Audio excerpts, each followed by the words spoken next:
Well, it certainly feels like it's been 152 years since Foundation Season 2, but I finally emerged from cryosleep for the premiere of Season 3. For those new to my videos, this isn't a step-by-step recap of the show, rather a deep dive into its biggest mysteries, theories, and lore. Keep in mind that there will be no book spoilers, but I will be using the trailers to sleuth what might happen next. Plus, I might not have the chance to cover the whole season, but if you do like these videos, the best thing you can do is like and leave a comment, which will help the video out. Now prepare to get decanted, it's time to head back into the world of Foundation. The premiere gives us one hell of a reintroduction to the Mule, a character we saw last season whose existence threatens the very future of humanity. You'll notice he looks a bit different than last we saw him. That's because he's been replaced by Game of Thrones actor Pilu Asbæk. The Mule has seemingly come out of nowhere, amassing vast wealth as a soldier of fortune, guiding a group of pirates to take over the planet Calgon. The funny thing is, we never see anyone other than him here, almost as if he's an army of one.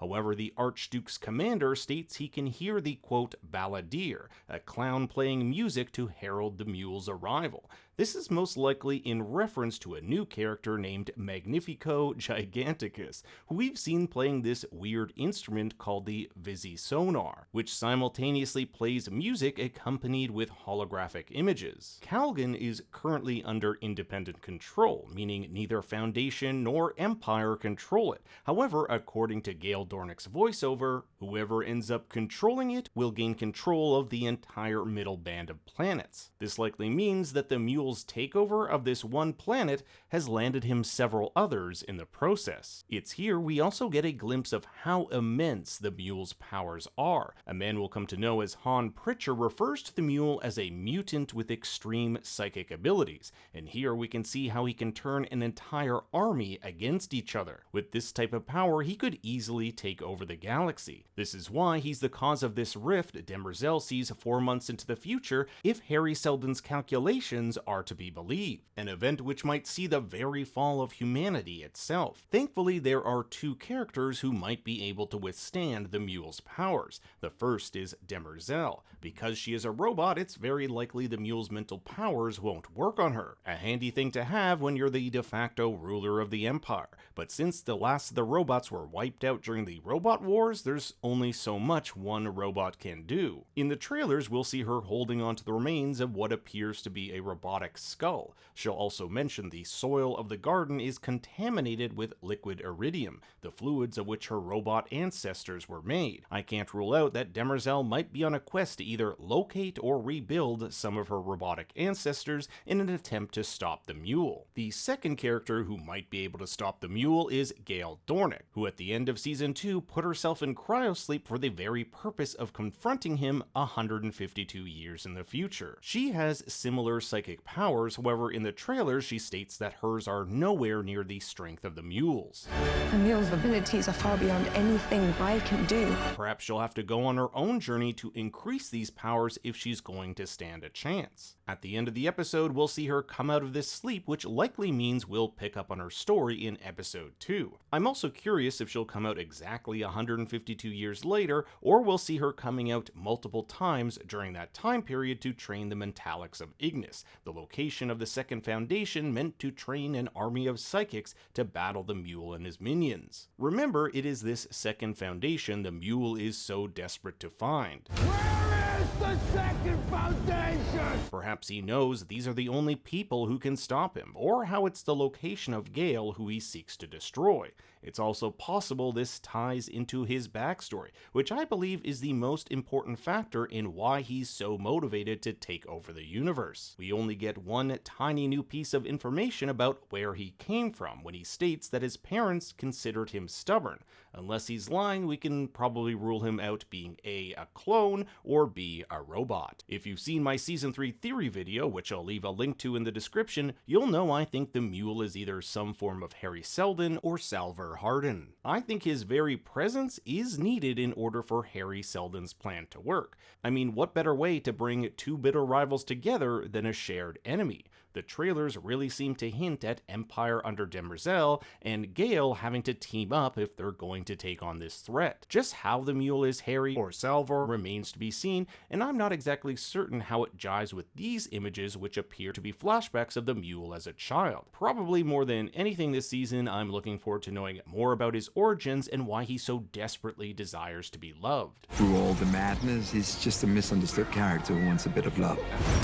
You will all come to love me. The Mule also has this obsession with the Archduke's signet ring. Perhaps it's a trophy to remind him of his victory, or maybe there's something more personal here the show has yet to reveal. It's also been 152 years since Cleon the 17th's loss of the Spacers at the end of Season 2.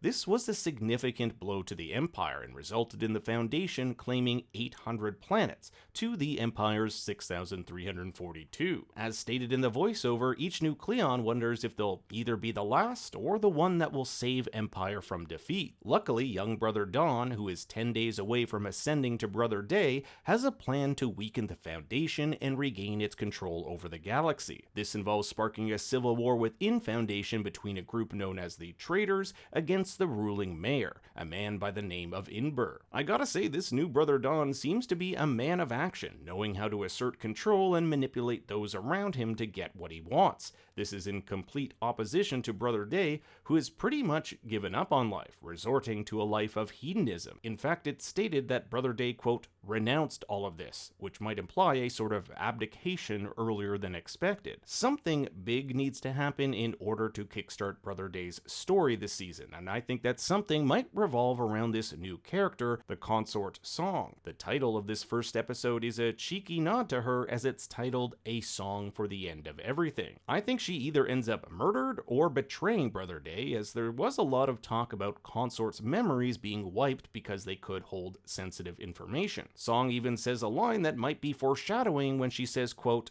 my people tell me I'm gonna talk my own head off someday. Whatever happens, the trailers clearly show Brother Day going on an absolutely wild adventure this season that sees him traveling to many new and exciting places, and this adventure might be sparked by something to do with Song. The episode also brings up the idea of runners, those Cleons who, instead of dying honorably during the Ascension, trying to make a run for it. This new addition has me wondering whether something similar will happen at the next Ascension, with the possibility that Brother Dusk actually escapes. He does contemplate what it must be like to live and die on one's own terms. What a life that must be, though. Living and dying on your own terms. Let's also not forget this odd scene with a white ferret. It's expensive for production to have an animal trainer for an entire day, which makes me think there's a little more to this. Because if you think about it, if you took this little part of the story, it wouldn't change anything at all. The ferret might be for some practical use by the Consort and Brother Day, or maybe its appearance is metaphorical, as ferrets were known to symbolize a wide variety of things from new beginnings, cunning, stealth, nobility, and intuition. One thing this episode didn't touch on was the love child of Brother Dawn and Queen Sereth as they escaped at the end of Season 2. Demerzel vowed to track them down, so don't count out their descendants making an appearance later in the season. At the end of Season 2, we saw the survivors of Terminus use Harry Seldon's vault to escape the obliterated planet. They've since laid their roots a parsec away on a planet aptly named New Terminus. Here we'll meet Professor Ebling Miss, a descendant of Advocate Xylus who prosecuted Harry Seldon on behalf of Empire in Season 1. It's such an interesting choice having the same actor play him, and raises all sorts of alarm bells. He considers himself a Harry Seldon biographer and psychohistorian who's come to assist Harry in his, quote, manifestation. Harry will later tell us he plans to emerge from the vault in 3 days' time. As the first person to disable Harry's null field, Ebling gets a one-on-one with the man, the myth, the legend himself, fearing that the confrontation between the traitors and mayor will cause the next Seldon crisis. He also warns Harry that the Foundation has become complacent, bickering amongst itself instead of facing the coming crisis. Now, Harry makes a very calculated decision here to inform Ebling that he gave Demerzel the Prime Radiant. You'll recall that that the Prime Radiant is the object which contains all of Harry's calculations. But when Ebling asks why he would give the enemy the ability to predict the future, he boots him from the vault and destroys the rods used to nullify the null field. Demerzel herself questions why she was given this Prime Radiant, which we'll see she stores in her chest. Perhaps it was to help her break free from her programming, something she'll discuss with Zephyr Virellis. Virellis is the first Zephyr from a religion called Luminism to set foot on Trantor in God knows how long, and she'll help Demerzel in an act known as unburdening, which sounds a lot like confession in Catholicism. However, because Demerzel's information is so sensitive, Virellis' memory of these talks will only be available in this garden. Demerzel essentially gives us a brief overview of the war between robots, a sort of robot civil war which was ironically fought over how best to ensure humanity's survival. The story basically proves that a robot's programming can change, as Demerzel tells us how the robots went from being programmed never to harm a single human to being able to if it meant saving more humans as a sort of greater good. This would actually become the robots' downfall, as one of them would end up killing Emperor Benephos, resulting in the destruction of the robots. A depiction of Emperor Benephos can be seen in the artwork found on the Mural of Souls. Perhaps Harry wanted Demerzel to see the end of the Empire, forcing her to preserve humanity by allying with the Foundation. Whatever's in store for Demerzel, it's clear she needs Zephyr Virellis to make sense of her place in the universe, as she states, I don't know what I am without Empire.